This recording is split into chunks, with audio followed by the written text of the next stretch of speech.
Hey everybody, this is Rippin. Hey, Rivlin.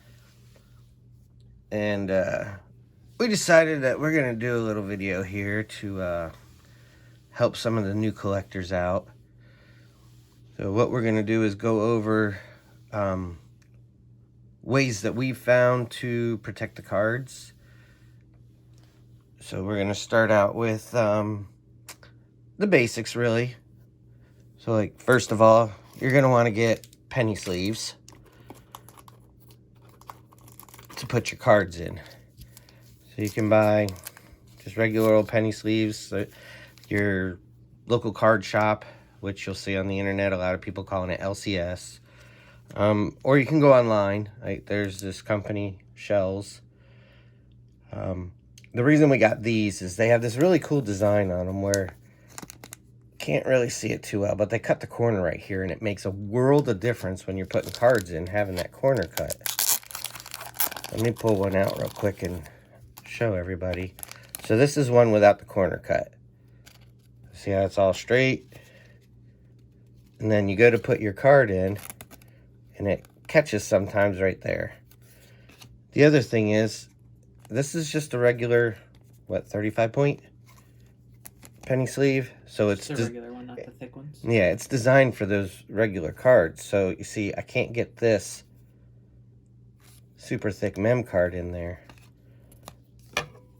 But you barely cut one of these little corners off. See, barely. Let's see if I can do it. She's a little bit better at it.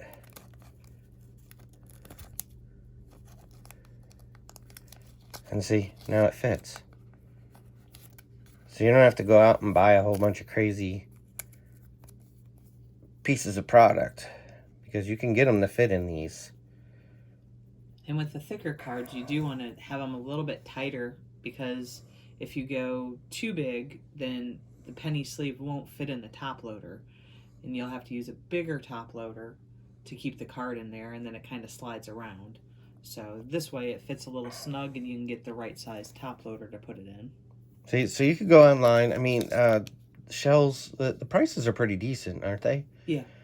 And you can buy these, or you could go to your LCS, or Walmart sells penny sleeves.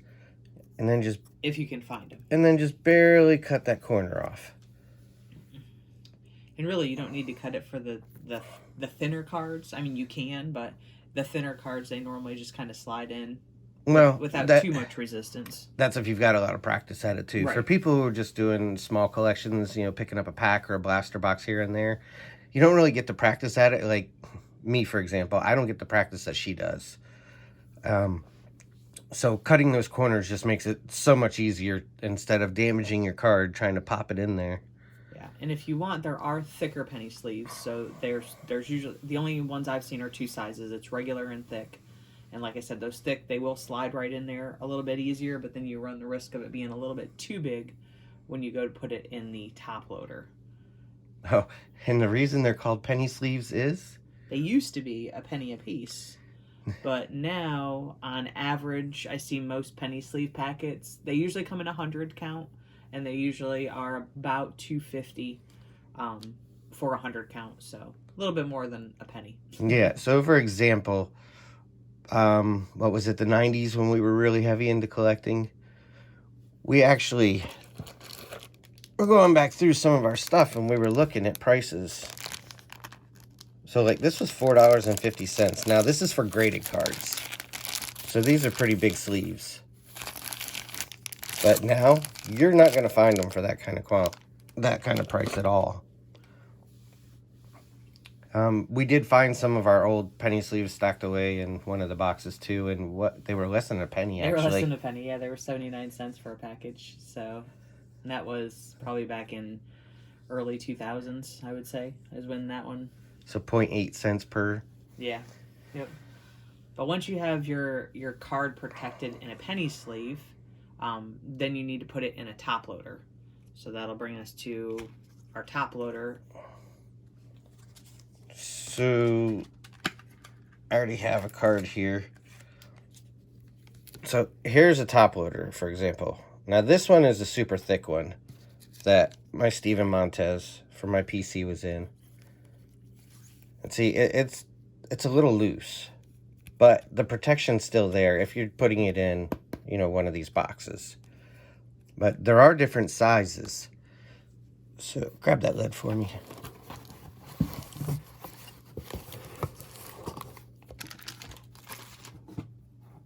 So you can see we have different sizes here.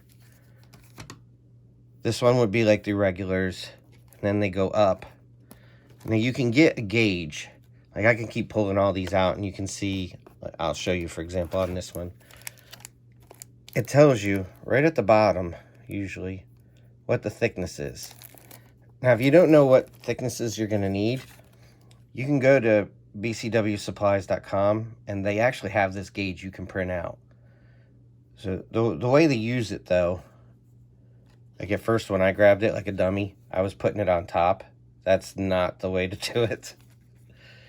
You put it underneath until you find what thickness it is. And that'll tell you what top loader you need. So for example, this is like 130. You can come over to this side and see that the 138 might fit it as well a little better with the penny sleeve. You get a little extra room. So I would really recommend you guys, if you're going to go through this hobby, you want to protect these cards. So do it your way, but I really think doing the penny sleeve and top loader with a box is an excellent way to have your setup going. There are some tricks that I did want to show you guys besides cutting the little corners off. Is you see these binder clips here. So what I do with the binder clips is I put them inside the box. Let me pull this box a little bit closer so you guys can see.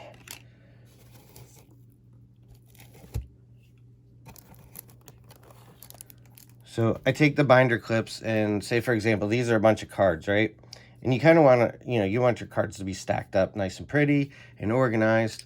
Well, what I like to do is I take these binder clips when, you see I got a big old gap,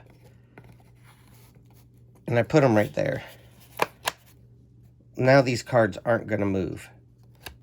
So they're nice and sturdy inside there. And then you could do little things like, I take a 3x5 card, I cut them all, because I'm a little anal about how I organize things. And you can label them how you want, by team, by product, whatever.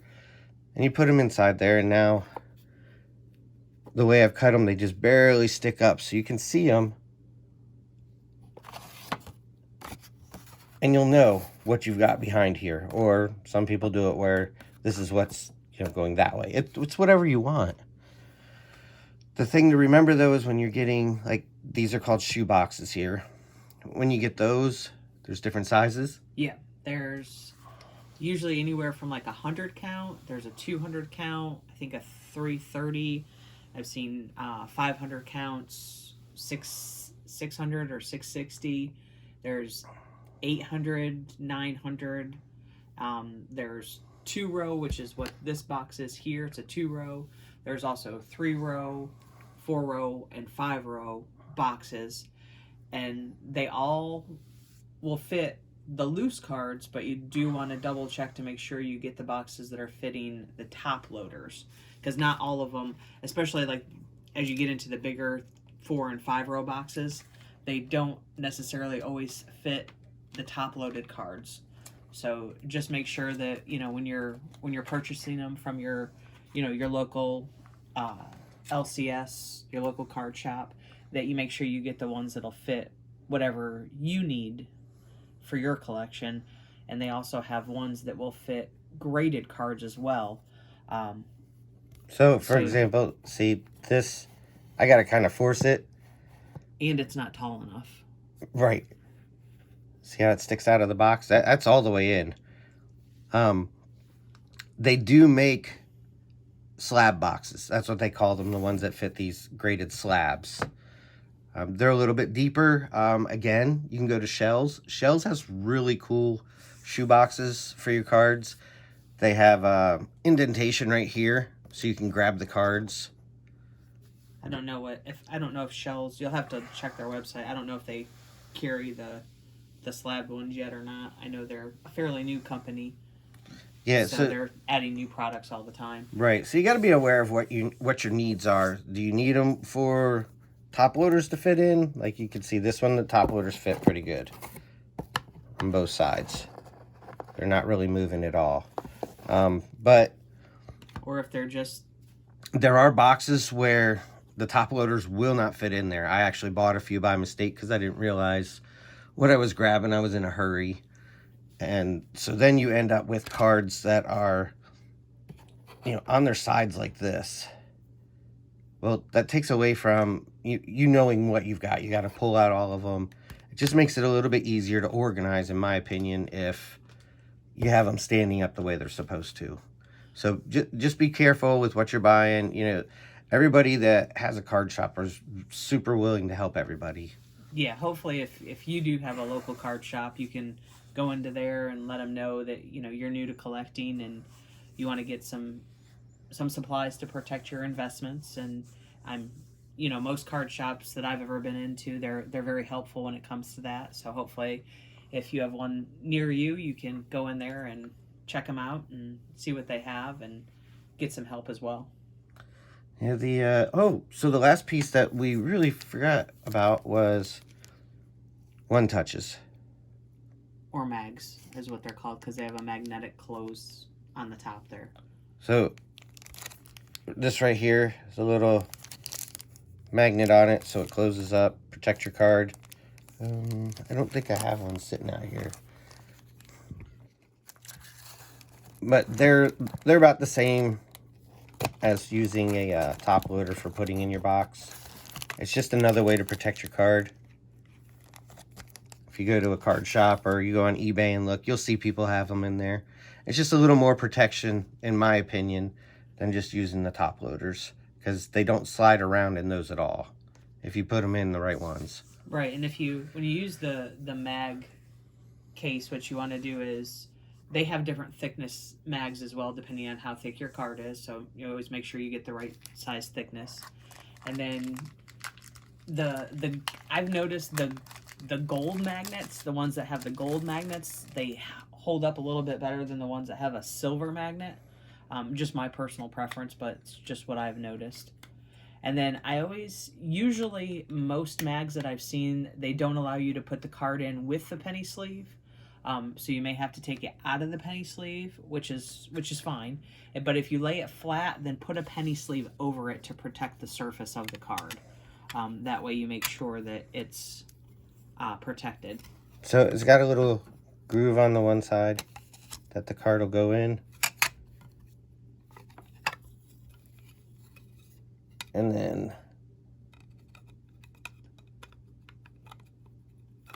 just slide it and it clips. See, so now my thickness gauge is protected. And then you put a penny sleeve over the surface of it just to make sure that it's protected. And that way it still fits in there flush. And then usually what I do is those mag cases are anywhere from like $2 to $5 depending on where you get them. I usually, just to protect the actual mag, that's when we'll put it in a sleeve. So, for example, we'll use this graded card sleeve that we have. It's a little big. You can get smaller like team bags to fit in there.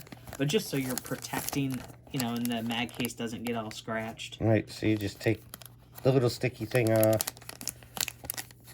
fold it over real good. Do it the other way, obviously, so you can see your card, so it would be back here, but that just helps protect the mag from getting all scratched up. And you do the same thing with your slabs. To keep your slabs from getting all scratched up, you want to use a graded card sleeve protector, so that way. See, so like this one doesn't have a sleeve on it, but you got to be careful too when you're getting these sleeves, because some of them are made for different sizes. The grading companies do put out different size slabs. But usually most of the time if you get the graded card sleeves, it'll tell you on there which ones they fit. If they fit PSA, if they fit Beckett, just like this one does. Even, these as old as these are, will tell you that there's right there at the top it says it fits PSA and Beckett, so that way you know whichever slab you have, you can protect it with the right size. All right, that's all we got for now on this subject. I've got a few more subjects I want to go over. We'll do some more videos on with you guys to help everybody out, educate you. That's the whole point in our channel, really, is education on the collecting. So hope to see you guys watching our videos, telling us what you like, what you want to see. We can make more and just have a blast with it. Thanks, everybody. Thanks, everybody.